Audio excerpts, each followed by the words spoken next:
Glória a Deus, vocês trouxeram a palavra do Senhor, se não, abra aí no seu smartphone mesmo. Abram aí em Mateus 5, versículo 14.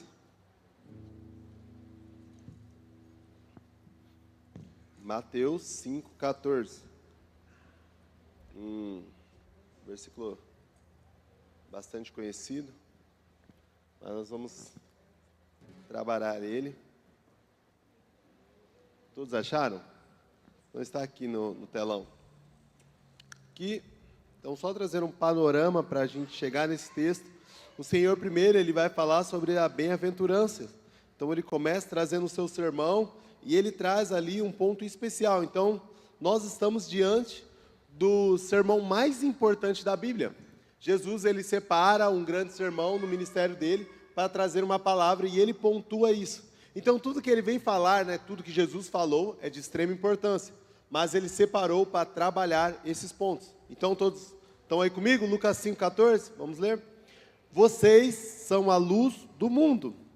Não se pode esconder uma cidade construída sobre um monte.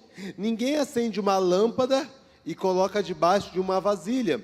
Ao contrário, coloque no lugar apropriado e assim ilumina todos que estão em casa. Da mesma forma, brilhe a luz de vocês diante dos homens, para que vejam suas boas obras e glorifiquem o Pai que está no céu. Feche seus olhos. Senhor Jesus, obrigado pela Tua palavra que é real, Pai.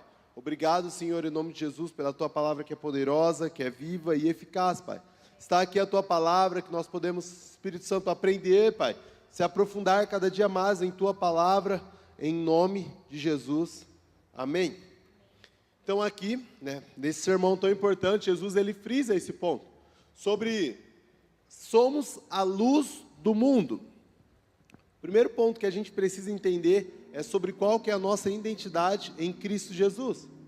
Então Jesus ele traz uma afirmação, nós somos a luz do mundo.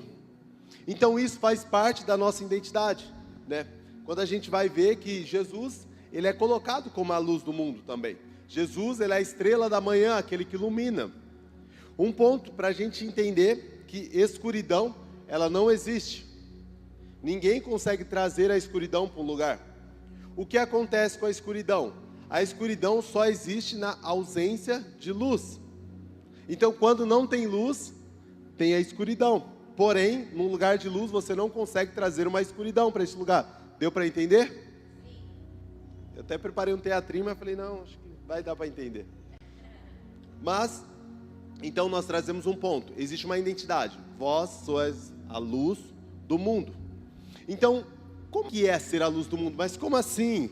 Eu comecei a questionar e perguntar ao Senhor, como que é ser a luz do mundo? Então, se você ver um versículo anterior, ele vai dizer que você é o sal da terra e luz do mundo. O sal, ele frisa que não tem como. Sal, ele serve para dar sabor nas coisas. E a luz, para iluminar. Então, qual que é a nossa identidade no Senhor? Nós precisamos iluminar. E aí, quero trazer um pouco para os dias de hoje. Nós precisamos ser influenciadores do reino. Esse é o tema da mensagem. Então, o que é influenciar no reino? O que é ser influenciador? Então, hoje, na nossa época, nós temos profissões como influenciadores digital. O que são influenciadores digitais? Eu até pesquisei e estudei. Então, vamos lá. Para ele ser um influenciador digital, aí tem vários graus de influenciadores, Não tem um padrão.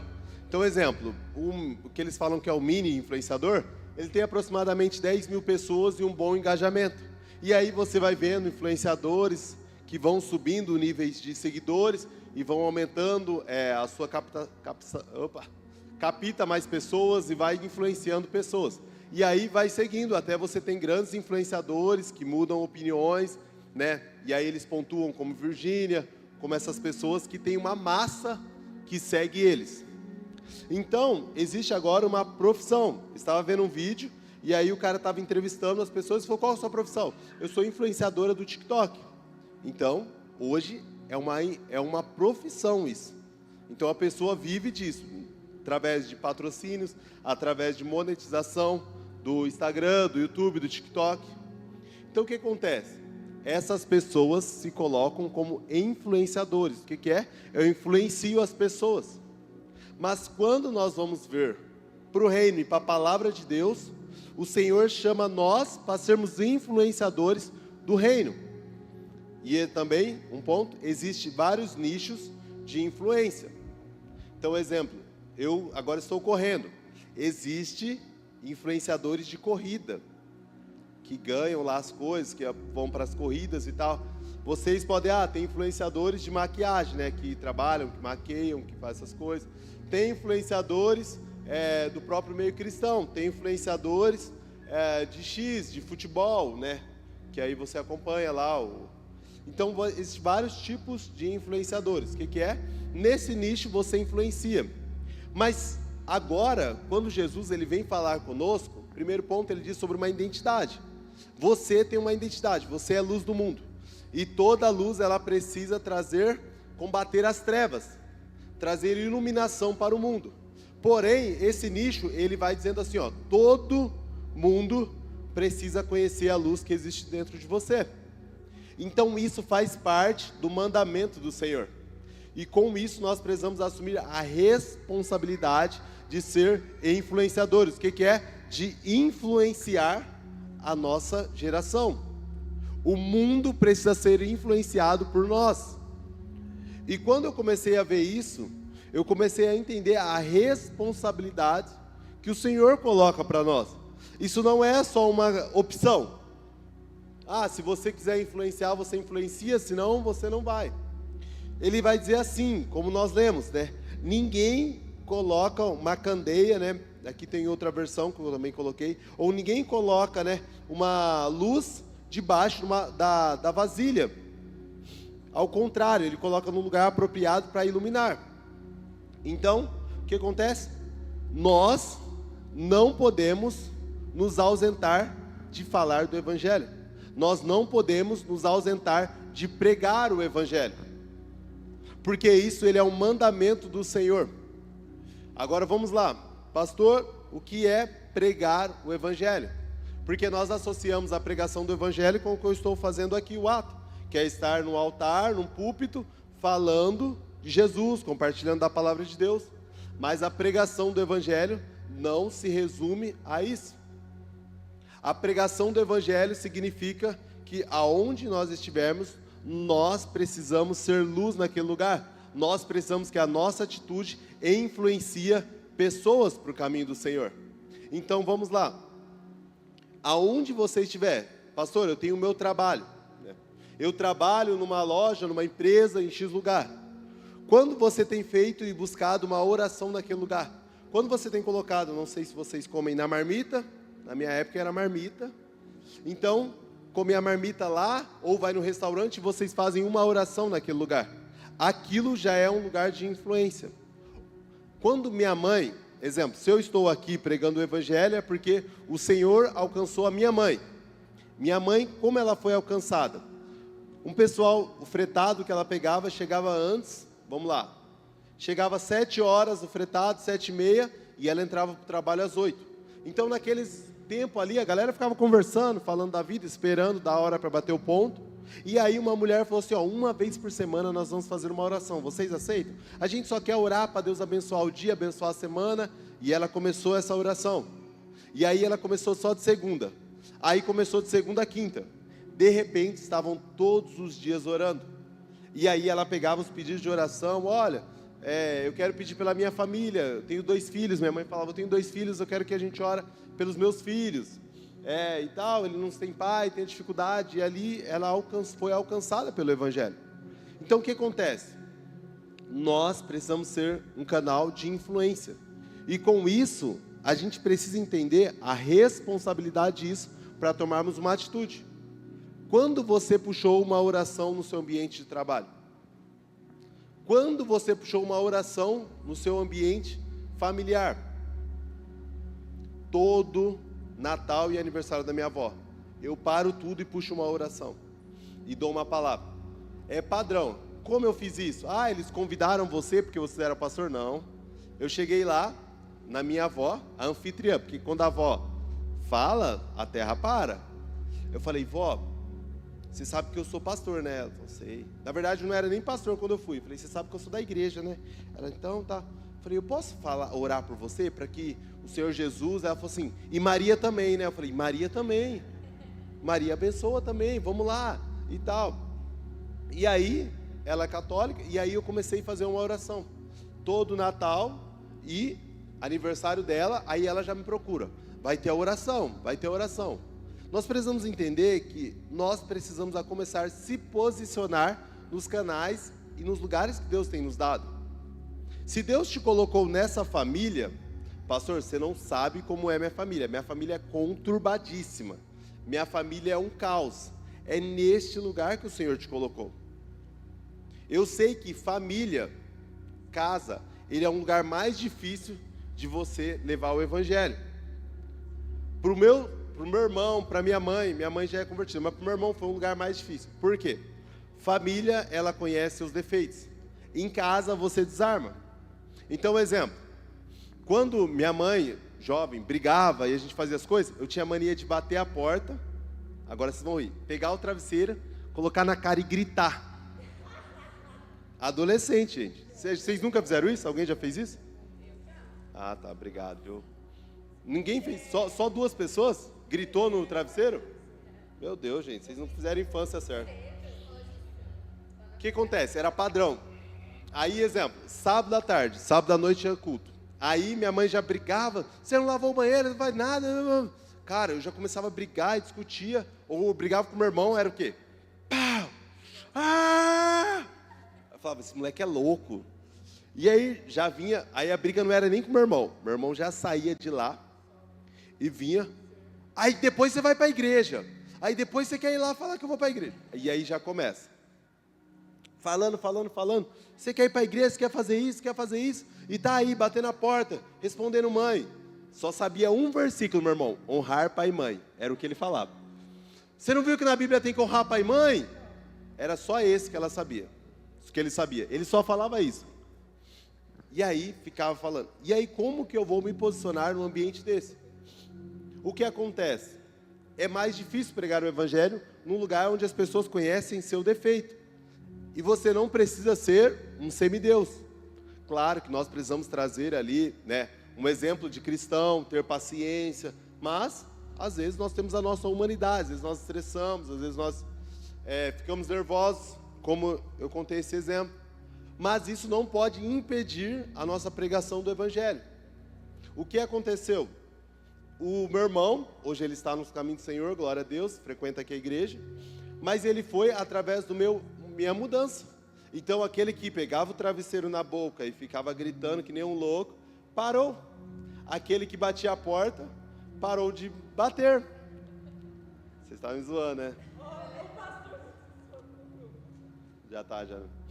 Então, o que acontecia? Coisas que a mudança é o melhor exemplo de transformação. É o melhor exemplo que você vai dar. Aquele que mentia, pare de mentir. Aquele que gritava, para de gritar. O que acontece? Você só não pode parar no meio das adversidades e das adversidades que a vida dá, das pessoas pontuarem seus erros, das pessoas falarem, das acusações que acontecem no meio dessa caminhada. Você não pode parar de manifestar o reino de Deus. E você precisa entender a responsabilidade que isso traz. Na sua faculdade, quem faz faculdade aqui? Ó, Lawane, faz faculdade. EAD? Quem faz EAD? Só você que não faz EAD? Presencial. Faculdade é um lugar que você precisa manifestar o reino de Deus. Você precisa pregar o evangelho lá. Você precisa montar uma célula que for, você precisa fazer algo para que as pessoas sejam alcançadas. Quando a gente vai ver nesse lugar de faculdade, é o lugar onde mais pessoas se perdem. Por quê? Porque primeiro que ela vai viver uma outra realidade. Quando eu vivia ali no ensino médio, eu estava muito próximo ali de tudo. De repente eu fui para uma faculdade onde o mundo era totalmente diferente. Pensa agora, é que antes de eu mais novo, eu já saía, eu já bagunçava. Agora eu penso em pessoas que nunca saíram, tipo Kevin, nunca foi para uma balada, nunca foi para nada. De repente ele se prepara num lugar de faculdade, aonde vai ter barzinho, é perto da faculdade, barzinho, tem rolê, tem festa de faculdade, tem várias propostas, são outro mundo, outra independência que você ganha. Então, faculdade, eu falo assim, não, faculdade, eu já estou fazendo faculdade, eu já posso sair, eu vou fazer trabalho em tal lugar, e aí começa os trabalhos, você vai na casa de alguém, e meia hora de trabalho e 5 horas de bagunça. Então, tem um estudo que diz que os cristãos têm se perdido na faculdade. Têm se perdido porque se encontra nesse ambiente de algo libertador, de uma falsa liberdade. E se nós que estamos aqui não se levantarmos para sermos testemunhas, para sermos luz neste lugar, nós estamos sendo irresponsáveis com o que Deus nos chamou. Porque isso, a gente precisa entender que isso não é uma opção. Ser luz no mundo não é uma opção. Não é colocar, pastor, mas eu tenho vergonha, eu acho que o Senhor vai falar com o outro. Não, isso é para todos. Em todos os ambientes que a gente tiver, nós precisamos ser luz do mundo. A luz não se esconde. A luz não pode se esconder. Então, existem alguns pontos que travam a gente. Exemplo, timidez. Eu era uma pessoa muito tímida. Não parece, né? Mas eu era muito tímida. Estar aqui pregando era algo impossível. Ou estava com os meus amigos e a gente estava conversando sobre quando a gente foi fazer o primeiro trabalho da faculdade, que todos nós faltou. E aí faltou porque eu falei, não, você vai falar. E ninguém conseguia falar. E aí eu lembro que eu me converti, eu comecei a ler, eu li um versículo, e aí eu fui numa visita de meninos, eu fui falar pela primeira vez, e eu só li um versículo e falei, eu entendi isso, isso e isso.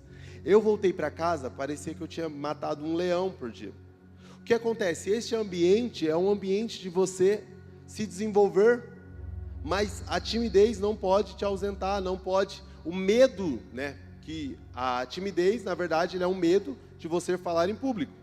Quem tem medo de falar em público assim, trava e tal? Tem vergonha? Só o Kevin? O resto todo mundo. Aí, ó. Medo. Por quê? Quando a gente vai ver, falar em público, na verdade, você não tem timidez, você tem medo do qual que é a opinião, você tem medo de chegar aqui e travar, né? Quem pregou já pela primeira vez, sabe? Gente, é um frio na barriga, claro, o temor do Senhor, mas qual que é o medo? De você chegar aqui e não saber o que falar.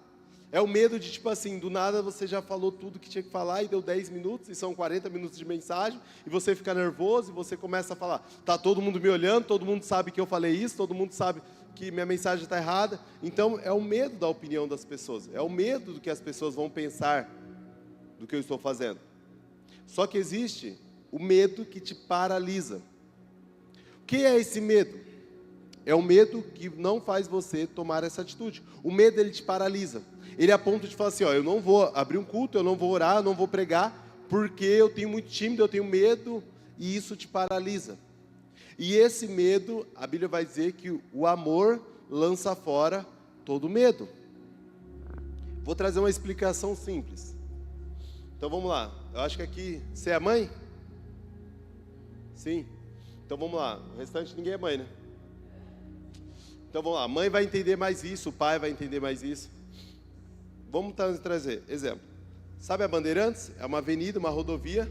Vamos dizer aqui, quem conseguiria atravessar a Bandeirantes em pleno movimento? Correndo, Pascal? Mas ninguém vai atravessar. Aquilo é loucura. Mas agora, se seu filho estiver morrendo e o antídoto estiver só lá do outro lado, você vai atravessar aquilo que seja, de alguma forma, você vai atravessar aquilo.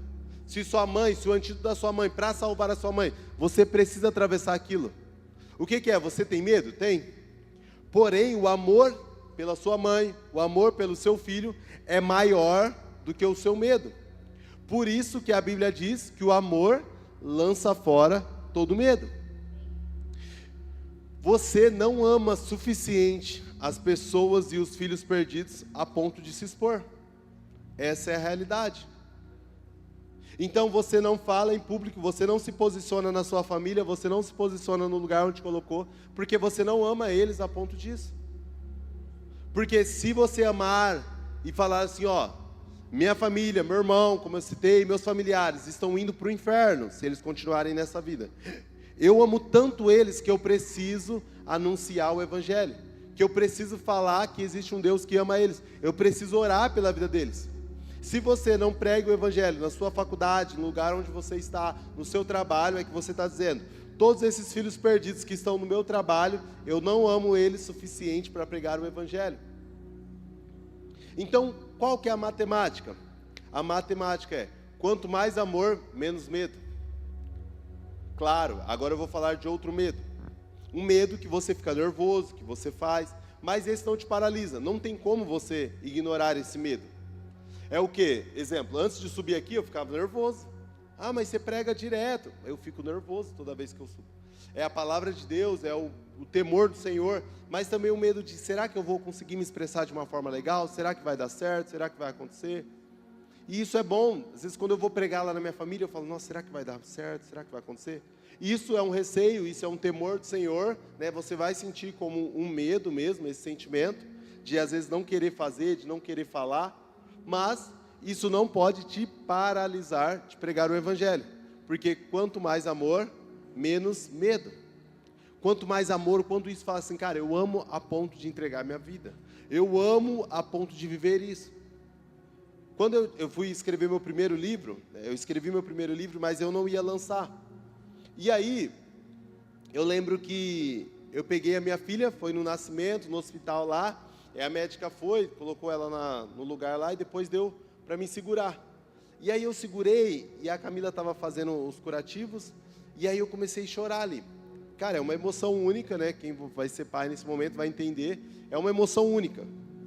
Mas aí, eu lembro de eu ter saído de lá e meu livro estava quase pronto, estava pronto praticamente.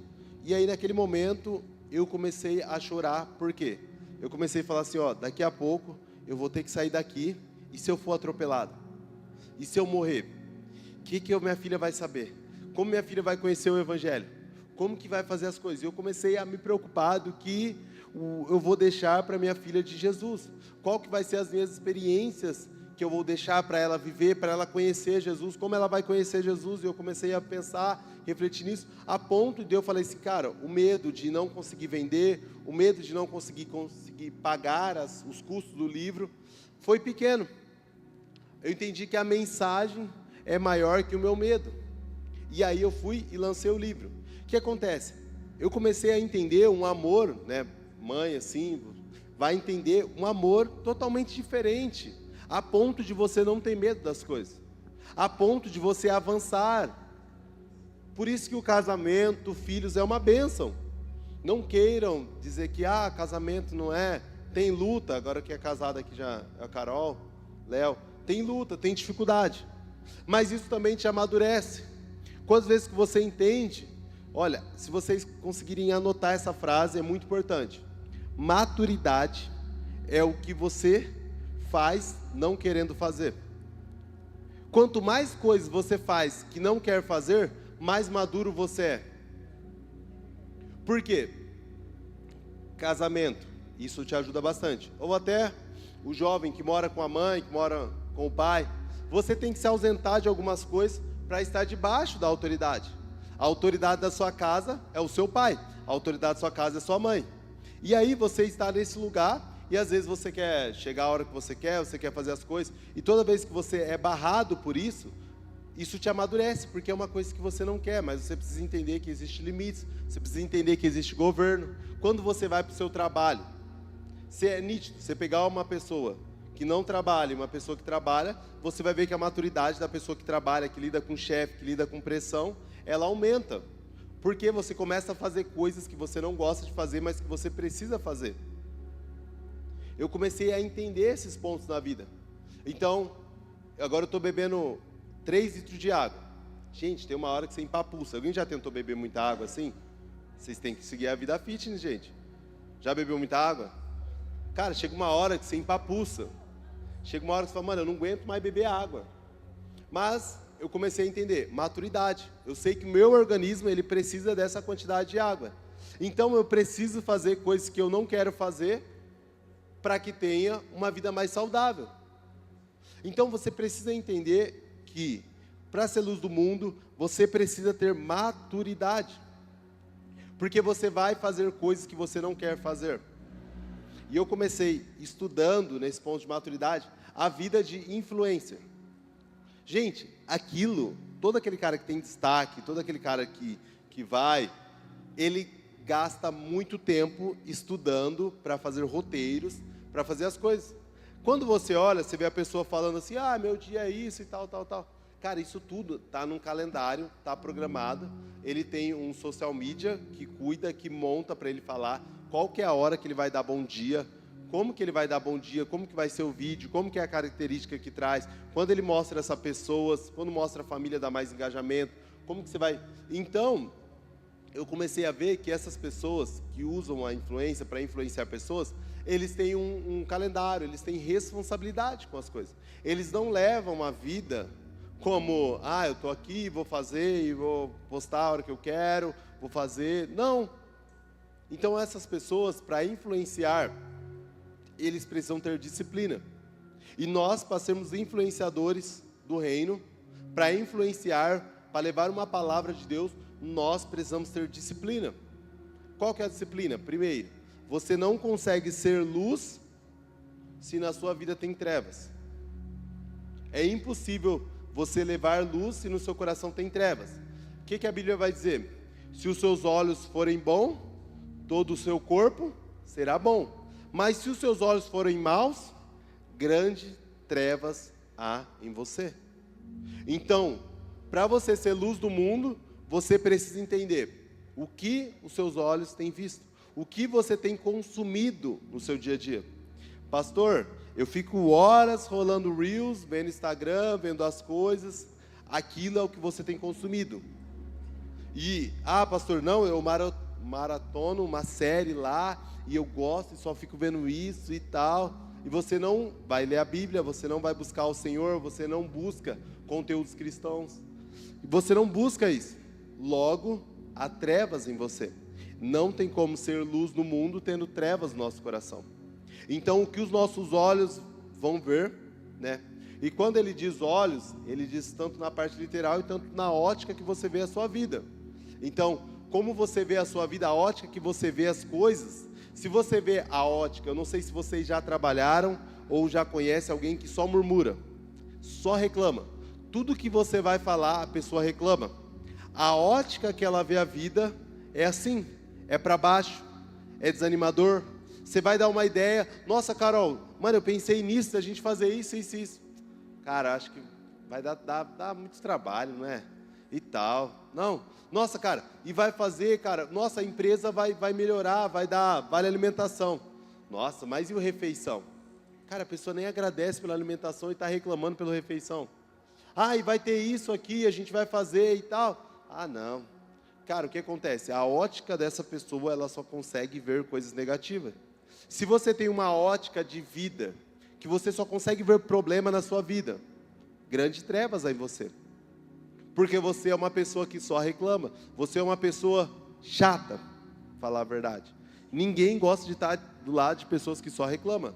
De pessoas que vê a vida como vítima. Pessoas vitimistas são chatas. Eu assisti ontem um programa com a Camila, 30 gordo contra um magro. Eu assisti com a Camila. Vocês assistiram? Pela reação, pelo menos um corte vocês viram, né? Cara, tinha um cara ali, um de jaqueta.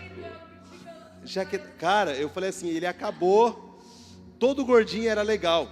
Todo gordinho, você fala, mano, gordinho é gente boa. Ele acabou com esse padrão. Cara chato. Por quê? Porque ele só reclamava. Ele foi lá para reclamar e falar. Pessoas assim, ninguém quer estar perto.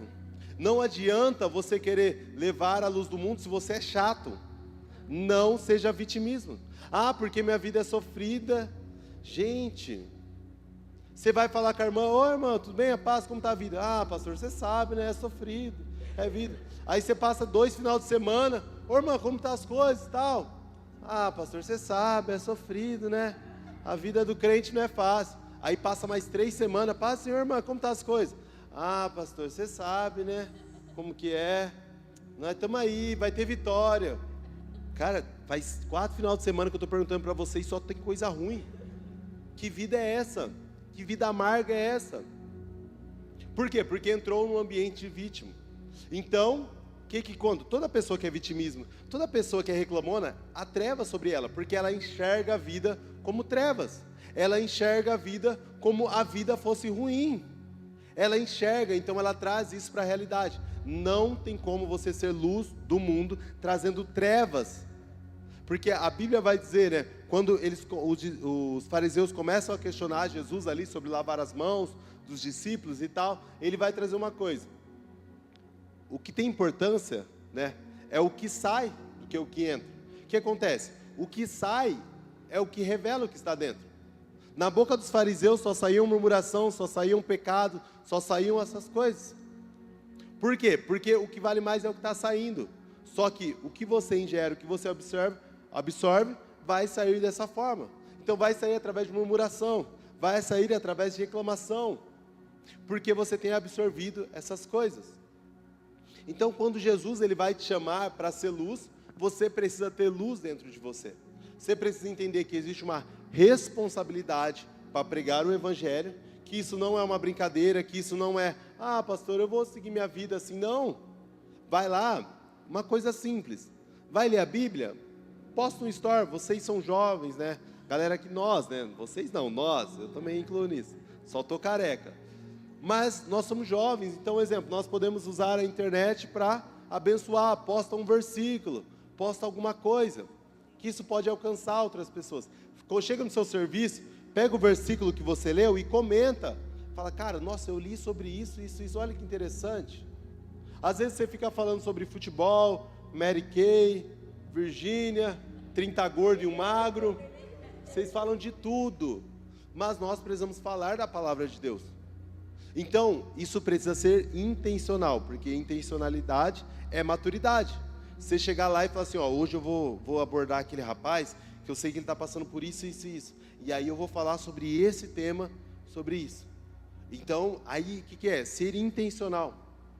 Aí, comecei a entender isso. Hoje eu comecei a ver, eu falei, cara, eu preciso ser intencional. O tio Cido, ele passou arritmia e tal, e ele foi internado no hospital.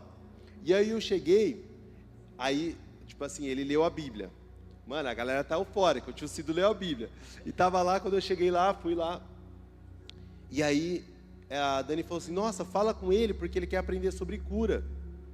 E eu comecei, cara, eu converso direto com o tio Cido, ele tem um milagre de cura, mas eu não sou intencional em falar sobre a palavra de Deus, eu falo sobre o Corinthians. Eu tio Cido, e o Corinthians? E tal, e começa a conversar. Por não ser intencional, às vezes ele não é alcançado, às vezes ele não se batizou, porque se tem um pastor lá e não prega o Evangelho. Então eu vi refletindo sobre isso. Como que às vezes, por eu não ser intencional, por eu viver minha vida, sem pensar, sem amar a vida dele, vendo ele para o inferno, sem amar a vida dele, eu começo a me limitar e não entender a responsabilidade que Deus nos traz. A luz, ela transforma. Todo ambiente que tem luz, ele é transformado. Daniel, quando ele vai ser luz sobre aquele lugar, ele transforma toda a Babilônia. Então, pastor, eu estou no meu ambiente familiar, minha casa é terrível, minha faculdade só tem coisa, na minha casa é só macumba, em todo lugar, independente do lugar que você está, do caos que seja, Daniel, ele foi para um lugar, sendo escravo para esse lugar, mas ele decidiu ser luz naquele lugar. Ele decidiu mudar o ambiente. Como que muda o ambiente? Quanto você tem mais de Jesus. Daniel, ele orava 3 vezes ao dia, que é um dos marcos ali de oração, que Daniel orava todos os dias, fielmente. O que acontece? Quanto mais você se parecer com Jesus, mais você vai transformar o lugar que está à sua volta. Porque o que transforma não é você, o que transforma é Jesus. Jesus, ele transforma. Então não adianta você chegar lá e falar assim, pastor, eu vou falar isso, e a galera vai se transformar. Não, porque não está em você. Você só é um canal para levar a mensagem. As pessoas são alcançadas pelo Espírito Santo. É o Espírito Santo que convence do juízo, do pecado.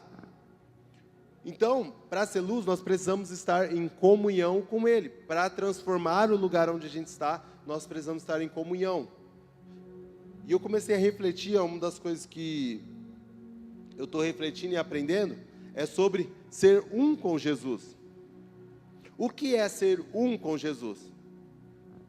Porque agora eu tenho aprendido e eu tenho visto isso muito na prática pela Annalise, que tem 2 anos, e ela está copiando tudo o que nós falamos, tudo o que nós fazemos, tudo. Então, se eu falo uma coisa, ela vai e repete. Aí nós dá risada e fica, ai, que legal. Vocês passaram com o Davi, né, provavelmente. E você começa, quem tem irmãozinho pequeno, também priminho, que vê isso e começa a falar. E você faz uma coisa, a pessoa copia. E eu falei assim, o que acontece? A Annalise, ela está sendo um conosco. Ela está copiando todas as nossas formas, por quê? Porque ela tem muito comunhão com a gente. Agora ela aprendeu algo lá da escola. Por quê? Porque ela tem comunhão com a escola. Então, por ter comunhão com a escola, ela aprendeu a imitar o Hulk. E ela faz assim, é o Hulk. O que acontece? Ela aprendeu isso lá na escola, pela comunhão. Então, como você quer transformar um lugar se você não tem comunhão com o Senhor? A base do Evangelho é comunhão com o Senhor. A base do Evangelho é ser um com Deus. Ser um com Deus é você começar a viver uma vida com Deus. É quando você falar, é Deus falando. É quando você caminhar, é Deus caminhando. É você ser um com Deus. Paulo, em Atos ali, se você vai ler, eu estudei agora, terminei acho que semana Atos, para dar o estudo que o próximo Enraizados vai ser Atos. E aí eu comecei a ver que no final ali, as viagens de Paulo, ele era um com Deus. Onde Deus falava para ele ir, ele ia. Ele acordava, ele dormia e Deus falava com ele. Ele começava a ouvir Deus de uma forma que parecia que era ali como se ele estivesse conversando com um amigo real, né? E é real, né? Mas ele ia para um lugar e Deus falou assim, não vai para esse lugar. Você vai por aqui e Deus não vai. Ó, se vocês irem, esse barco vai quebrar. E aí os caras iam e o barco quebrava. O que acontece? Ele era guiado pelo Senhor. Ele era um com Deus. E quando você se torna um com Deus, o lugar onde você está, ele é transformado. A sua casa não é transformada porque você não é um com Deus ainda. Porque quem transforma e quem faz toda a mudança é o Espírito Santo. E para ser luz que transforma, como Daniel transformou a Babilônia, nós precisamos ser um com o Senhor. Você é a lâmpada que Deus acendeu. Não deixe a luz escondida. Mostre Cristo nas palavras, atitudes, redes sociais e fora delas. Então, quando a gente vai falar, quando a gente vai pontuar, nós temos esse mandamento do Senhor, onde Jesus separou o sermão mais importante para nos ensinar, nos falar que nós precisamos ser luz no mundo. Nós precisamos usar as redes sociais para pregar o Evangelho. Isso faz parte da nossa vida. A sua rede social não pode pertencer a você. Não, pastor, que eu gosto de postar minha maquiagem, que eu gosto de postar essas coisas. Beleza, não estou falando que você não deve postar. Estou dizendo que você é capaz de entregar a sua rede social ao Senhor. A rede social é um canal, é o maior campo missionário que existe, né? É onde está todo mundo lá. E todo mundo está lá. Será que você consegue usar o seu Instagram, a sua rede social, para a pregação do Evangelho? Não ligando para números, não ligando para seguidores, simplesmente pela responsabilidade da mensagem. Queria que vocês colocassem de pé.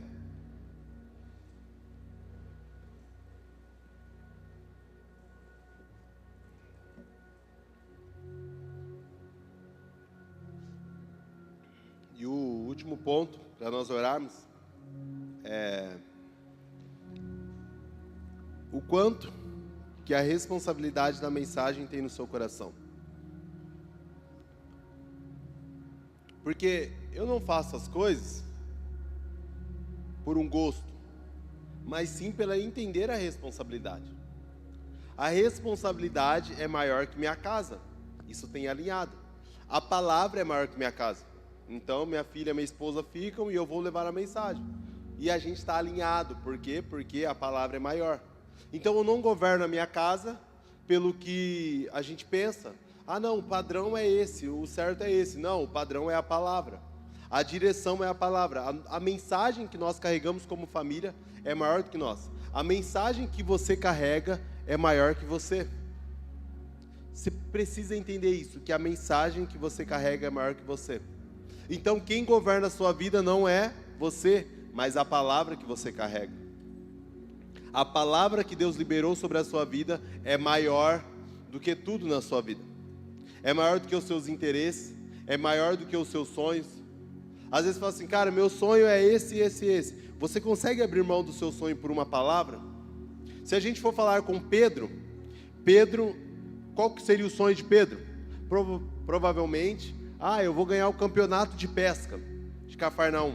Eu vou ser o maior pescador de Cafarnaum. Não, meu sonho é ter um barco. Nossa, top.